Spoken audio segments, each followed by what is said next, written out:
Alright, Anko? Our next stop is the Bromo Seltzer Tower. Let's do a clock tower and the arch tower also.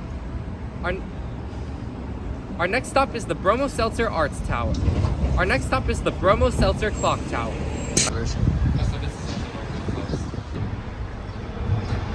Alright, so let's hop in the elevator. That you just walk through, but they're not all open to the public. There's no 13. Yeah, no 13.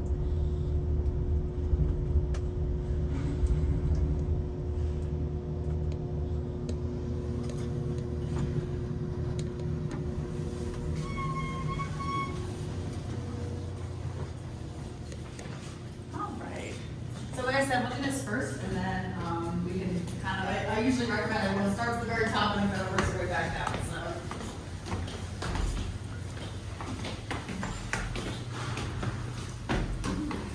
So also coming out right here is our pendulum and bob, so I'll explain where that connects to the rest of the clock once we get upstairs, but this is a fully functioning clock, so it does tell time.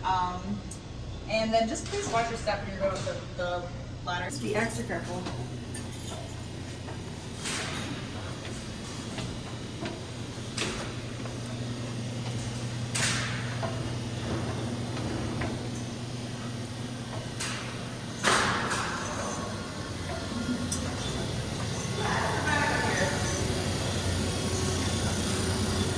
Whoa.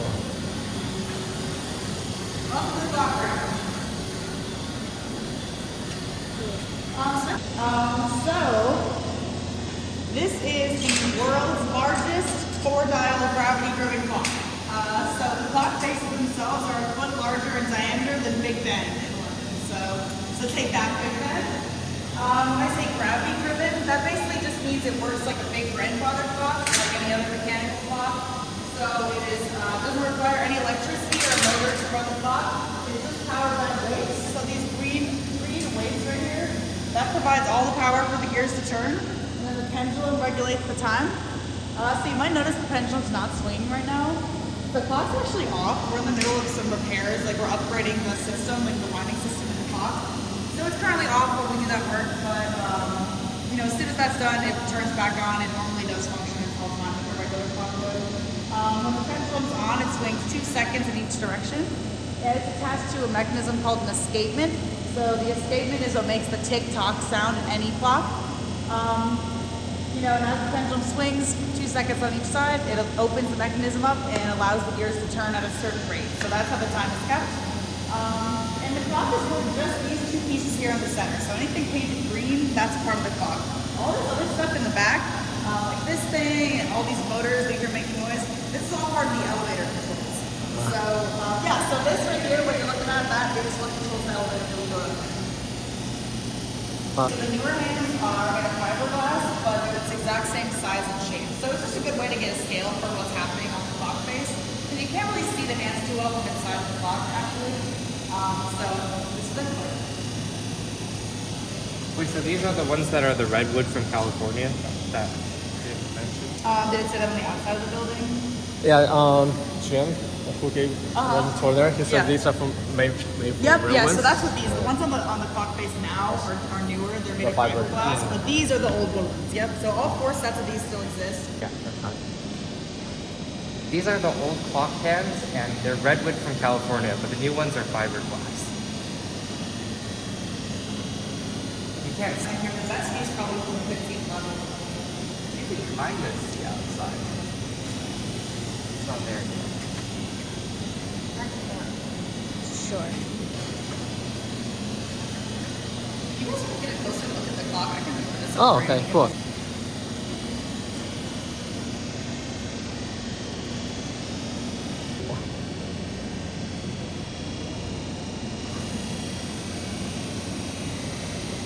We built this clock tower in 1911 just because it was the easiest way for people to know the time. The clock tower originally wasn't freestanding. So originally it was part of a larger building and took up the whole block. So once we get back down to the museum, I can show you guys some images of that. But yeah, so there was a big building that took up this whole block, and then just the corner was the clock tower that stuck up over the top of it. So the building was a factory where they produced Bromo Seltzer. So that's why this is called the Bromo Seltzer. gravity, and they produced it there in the factory. And then this tower was offices, and a lot of the reason they built it was for marketing purposes. These are weights. They weigh almost 400 pounds. This is what powers the whole clock. So you can see they're suspended from these cables right here that feed back into the central mechanism. So those cables are constantly pulling on that center shaft. Without the pendulum and the escapement, it would just like spin really fast and the whole thing, like these would go to the bottom and it would drop. And then so that's the power, and the pendulum regulates the rate at which the gears turn. So as it swings, it opens a mechanism that allows the gears to turn just a little bit at a time. So it converts that constant force from the weights into, consistent motion of the gears, if that makes sense. Everything that's green. The clock that was built in 1911. Wait, no, I'll start with Oh, was that? Okay, sure. Everything that's green here is what powers the clock. So this is a gravity-driven clock, and there's a pendulum, and it's basically how clocks have always worked. So there's no need for electricity or anything like that. And then also and this clock tower was built in 1911. It was next to a Bromo Seltzer factory, and at that time, this was the tallest thing in town, so everyone had to look up at it, and it was very good marketing.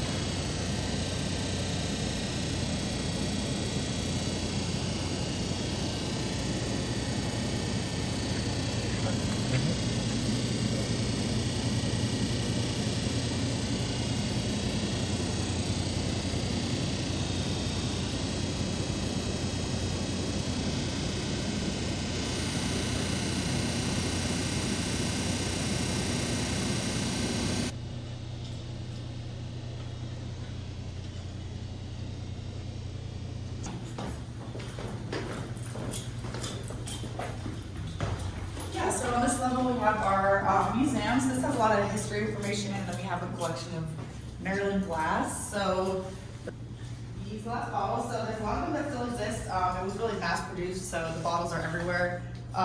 People find them like in their backyards, underground, kind of all over the East Coast. The man who owned Bromo Seltzer also owned the glass factory where they made this glass. So this was made in Baltimore as well. Over 90% of the entire United States during the early 1900s was produced here in Baltimore. So it all came from the Maryland Beautiful. So you guys can go in there and look at that at your own pace. But you can also see of the original building. So you can see how the tower was originally connected into this larger building that kind of took up the whole block. And then there also was this, this isn't here anymore, but originally when the building was built, there was this model of the Bromo Seltzer bottle on top. And like I said, it was covered in the Vanderbilt thing. Has he been here? Not while I've been here. We've had Okay. What's his name? Emerson? Isaac Emerson.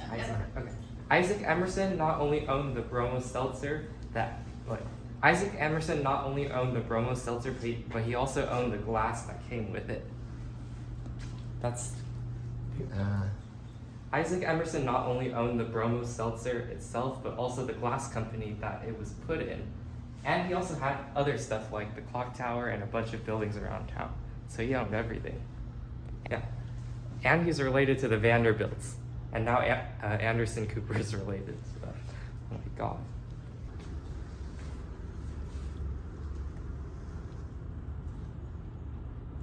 The old face? So it's the same as it's always been. Yeah. The bottom. And then the face of all four of these clocks say Bromo Seltzer. It's kind of put. You also instead all of good- numbers. okay. Yeah. And It's- you'll point yeah. out, they used to have that Yeah. big tower bottle. Instead of numbers, the clock tower has Bromo Seltzer on it. It's put kind of awkwardly. And then they also have this. Three. Instead of numbers, the clock tower used the words Bromo Seltzer for all 12 of the hours. And then they also had this Bromo Seltzer bottle at the top, and it was rotating, and it was able to light up. But it's not there anymore. Oh yeah, it's not there anymore, and it got probably destroyed because it damaged this part of the clock tower. Perfume companies, Noxema, all sorts of different things. There's fire. This glass. Oh, cello flask.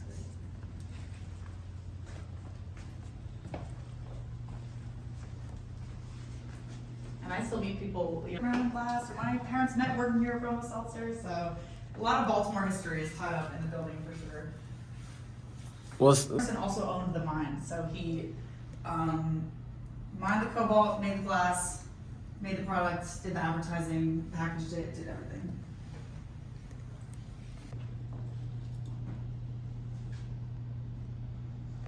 Down at least a couple levels. All the resident artists. And then if you guys think of any other questions, I'll be down at the bottom when you get right down there. So. okay. Thank you. Yeah, no problem. Thank you. The building's so skinny, you really can't miss anything.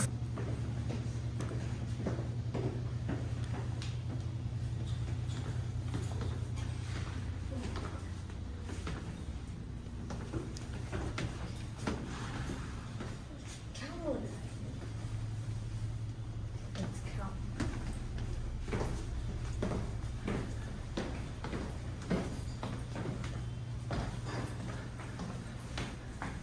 Okay. We're now spiraling down the tower, and along the way we see artwork, and we're next to a lot of artist studios.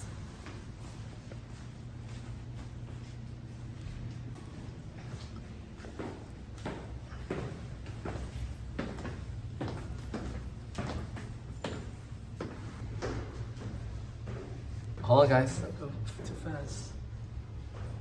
Jerusalem art.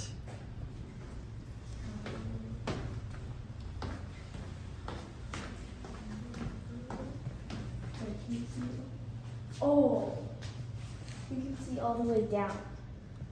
Oh, that's so scary. Oh, Really? yeah, You? yeah.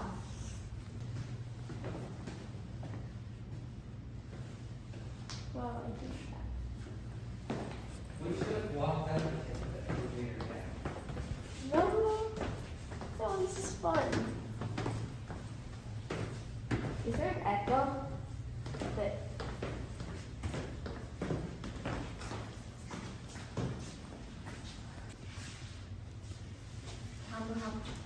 how fast? Okay, it's not as stairs are not bad actually. These are nice stairs. The back. I went. We have to come. Oh, there's a photo of the clock. You're placing the hands of time. Goes like that, I'm sure.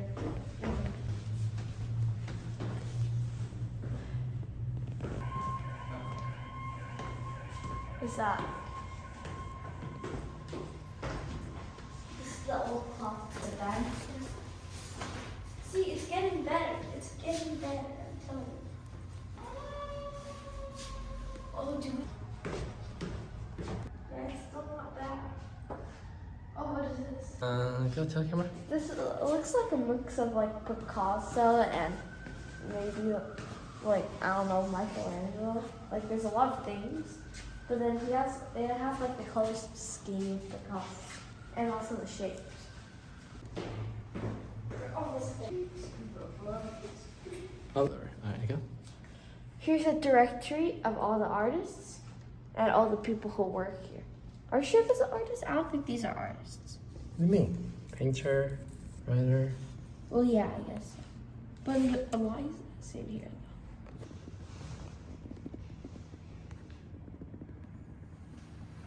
Where's this glass?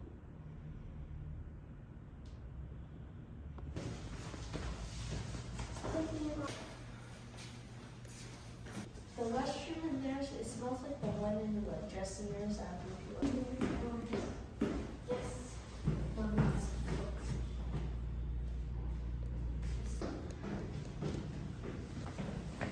So it's not a one. That's a good one. That's Ed. This is one.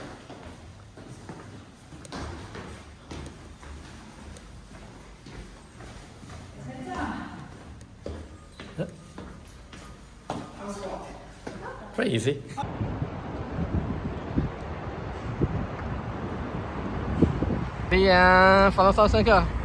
Right. And that is the Bromo Seltzer Tower. I really enjoyed looking at all the mechanisms that it takes for the clock to work, and I also enjoyed the history behind the clock itself.